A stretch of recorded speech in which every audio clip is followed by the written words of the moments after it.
Hey, CJN podcast listeners, Michael Fraiman here, executive producer. I wanted to share that the CJN has earned 6 Simon Rock Hour Awards this month, the Jewish Pulitzers, as some folks call them. We took home awards for magazine writing and design, and for feature stories on a Holocaust music project, BDS on Canadian campuses, and 4 women who discovered they were sisters in their golden years, thanks to 23andMe.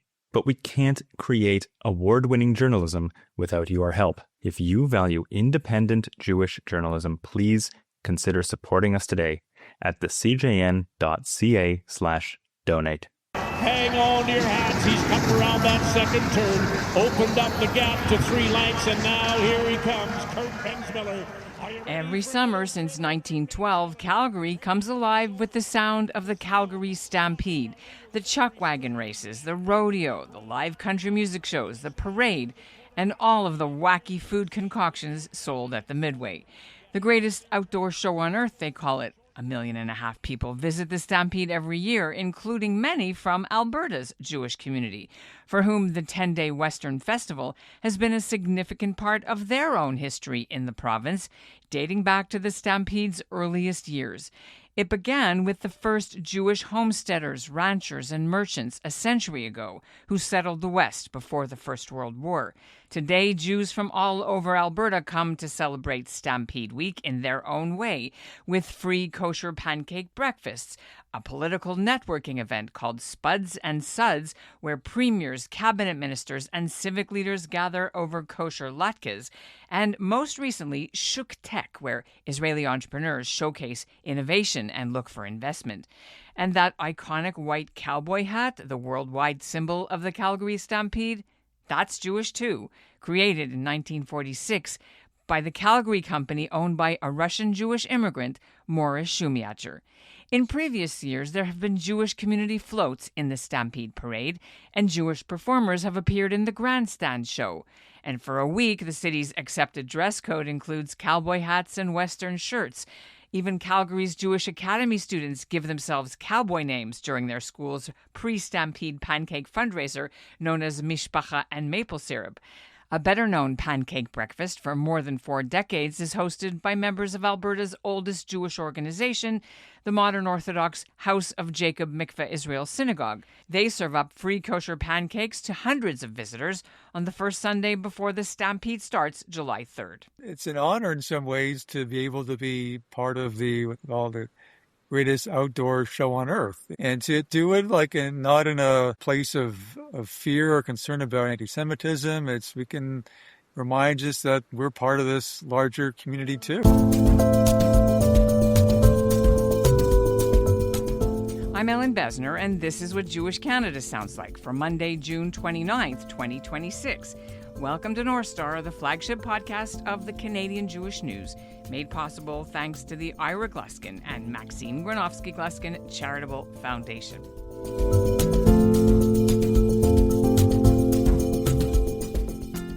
The House of Jacob's kosher pancake breakfast may be one of Calgary's best-known Jewish Stampede traditions, even though this Sunday, June 28th, they had to move it inside the synagogue social hall because it was pouring rain.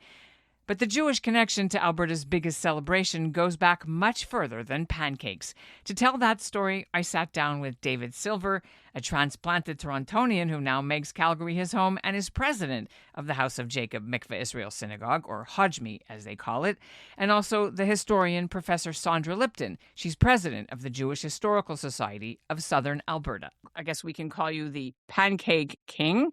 Welcome to the Canadian Jewish News' North Star podcast, both of you. Thank you. Pleasure to be here, and greetings from Calgary. Well, it's great to speak to you. So our audience may or may not have ever experienced a stampede, but we want to talk about it from the Jewish perspective. For sure. Historically, the connections to the Jewish community, and also what's currently happening. So before we do a bigger picture, David, can you give us sort of a lowdown on the preparations and the reason behind having a kosher pancake breakfast in Calgary? Well, in the midst of Stampede Week, the city really comes alive with breakfasts being hosted by many organizations, a lot of companies, a lot of nonprofits. But with a lot of these breakfasts, the traditional fare includes, let's say, bacon or foods that Jews typically do not eat. So we took on as a Hajmi a number of years ago, let's make a kosher Stampede breakfast. Let's make something available to those who want to partake and enjoy and not be concerned about issues relating to kashrut. So that was, I think, a big impetus of putting this together. And it makes us stand out amongst all the other, again, wonderful activities and initiatives that organizations are putting together to just welcome the community in general. People, just your neighbors and strangers you don't know, to come together. But this is our angle, our way to bring Jews together and also non-Jews who want to just take part in a festivity and feed their curiosity as to what a kosher breakfast is like. And how far back? You said recent, but I mean, we're talking, it's like what, 40 years almost? To my knowledge, it'd be around 40 years. So there was a revival in some ways of our congregation. It became through an influx of people to our city and youthful energy sort of in the mid-'80s to really bring a boost to our congregation. What do you serve and how many meals do you serve? Let's get some numbers. We've had it averages around 500 to 600 people. But 2 years ago, maybe for a variety of reasons, political and otherwise, we had over 1,000, I estimated. So picture a lineup going outside of our parking lot, maybe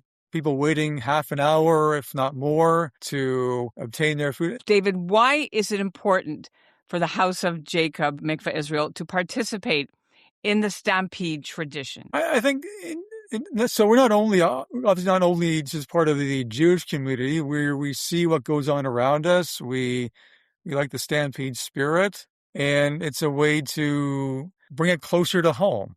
It creates accessibility in some ways. It is a great sort of promotion for the synagogue itself and Federation. So people can come to our property and have a closer look at our building, what we do inside, and just get an understanding of who we are and who we are as their neighbors. The relationships we create with the broader immediate community is just, I think, immeasurable. So we take great pride in that. Now, Saundra, we just said, David mentioned it goes back about 40 years. But when did Jews start participating in the civic tradition of Alberta? Well, I mean, Jews first arrived here in the late 1890s. And almost from the beginning, were participating in the broader community.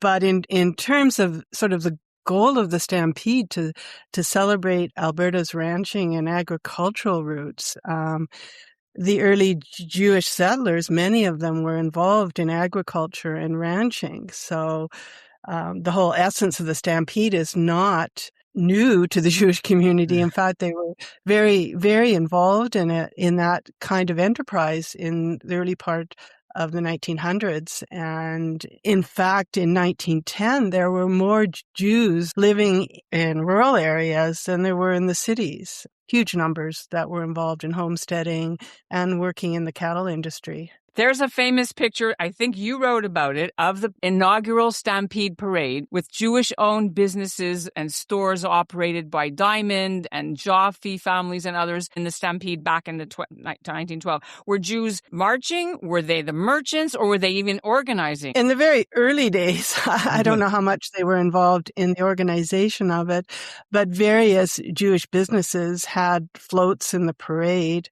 And later on, there were people very active in the Stampede Association. The organization itself, Harold Malofsky served on the Stampede board.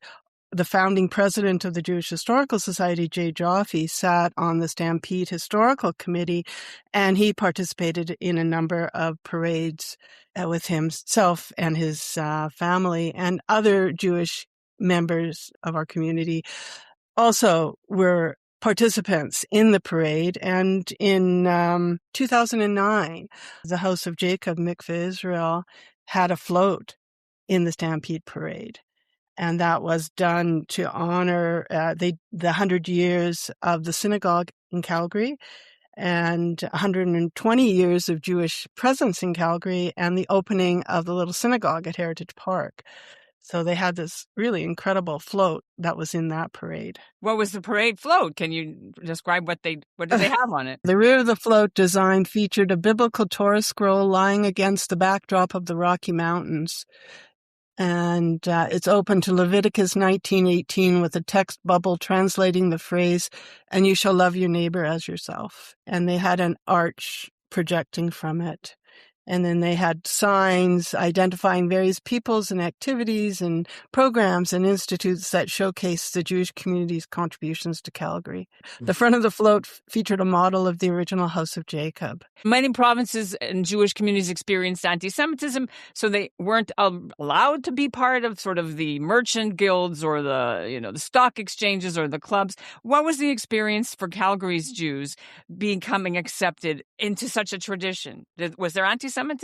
I mean, I haven't done a lot of specific research in this area, but whatever I have done in that period, I have not seen a lot of anti-Semitism, that people seem to be accepted into the communities. And I know when various Jews went out to homestead and they often didn't have a lot of knowledge about what they were supposed to do, the non-Jewish neighbors in the area would, help them. Do you know anything about how difficult it was to get a pancake breakfast or Jewish participation in the whole tradition? I don't get the sense that it was a struggle per se to put this together. I don't think there was any sort of resistance from the larger community.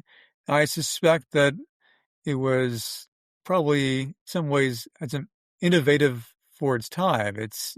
It, again, brought a different angle of that kosher stamp on there as being something different. And it originally started just as a synagogue activity. It was to serve the membership. And then I guess the leadership at the time, in conjunction with Federation, thought this could be bigger. Like, why not? Why just limit it to the synagogue, especially when geographically we're next to each other and the Federation has greater ties to the larger community. And it was an idea back then to just say, well, let's work together and increase the numbers, make it an even bigger event. And there's a lot of buy-in.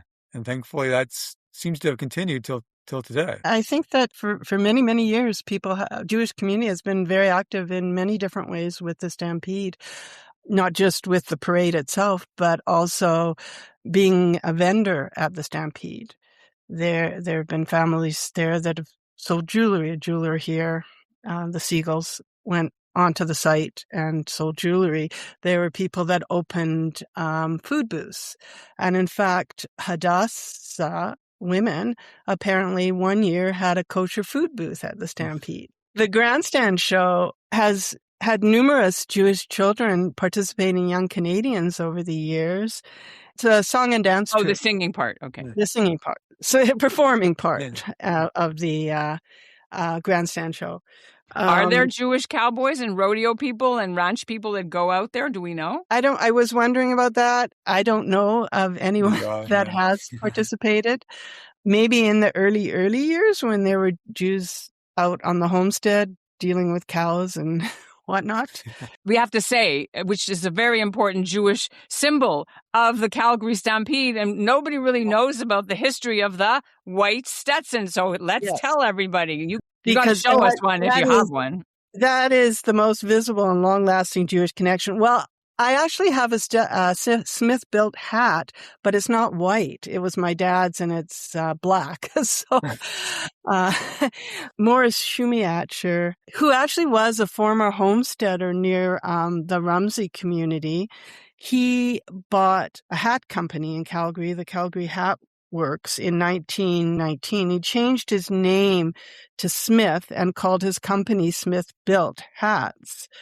And it remained in his family, this business, until 2002. So it was a long-standing business.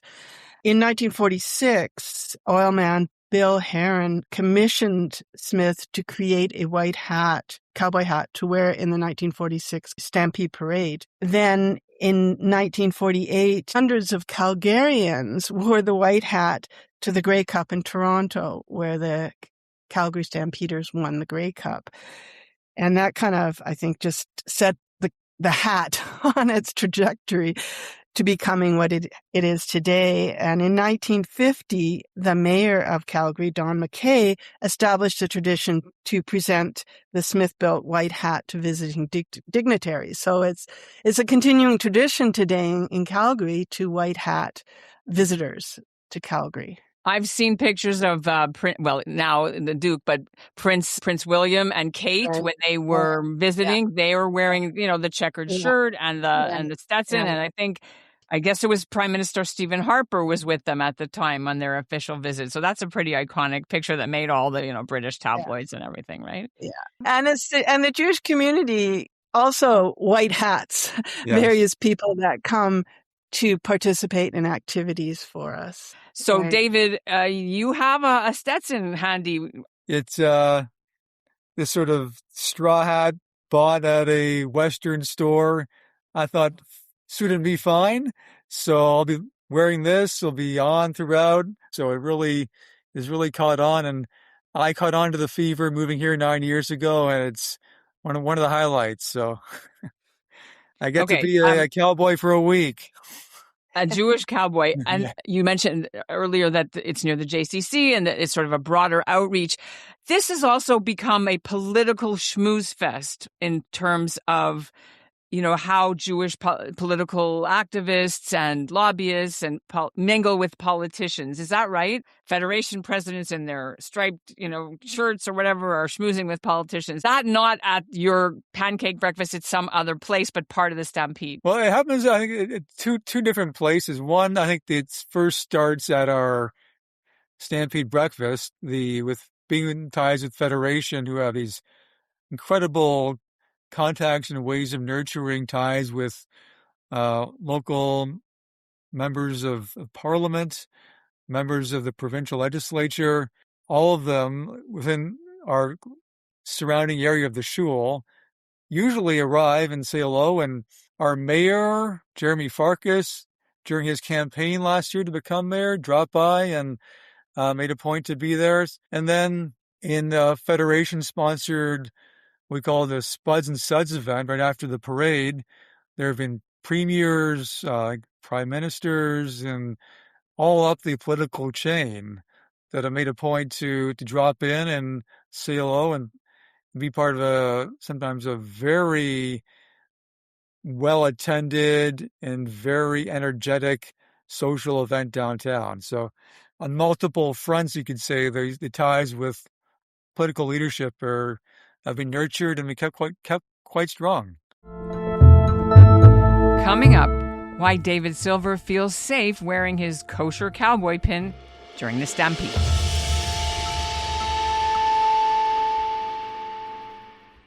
Look, I want to ask you from a personal perspective, what does it mean to be a Jewish Calgarian during the Stampede this year? It's an honor in some ways to be able to be part of the greatest outdoor show on earth, and to do it not in a place of fear or concern about anti-Semitism. We can remind us that we're part of this larger community too, and something to be proud of, and just the opportunities it provides to have some fun and to see the city come alive in ways it doesn't for other times of the year. It's great, and we can proudly say we're Jewish and have no reservations about that. So it's a reflection just personally that given the broader times that we're in, there's some refuge here that we can live peacefully and have some fun at the same time. But it's not an issue for you where it would be in Toronto or Montreal where you have a Jewish event. You would have to have massive security and not tell people where it is and stuff. Yeah, I think maybe it helps inviting the fire department and the police department to just showcase their wares on site. So people seeing their presence there maybe think twice about, God forbid, causing trouble. But it hasn't been really top of mind to create any special added measures in concern about trouble happening that thankfully we have not seen before, and God willing won't happen this year either. Thank you. Sorry, Saundra, did you want to weigh in for yourself personally, and even in historical way too? say that it's a way of celebrating our Western heritage, which we are, as a Jewish community, are also a part of, and to showcase our history as well as the general community, and to be a part, to interact with the community as a whole, and be friends and neighbors.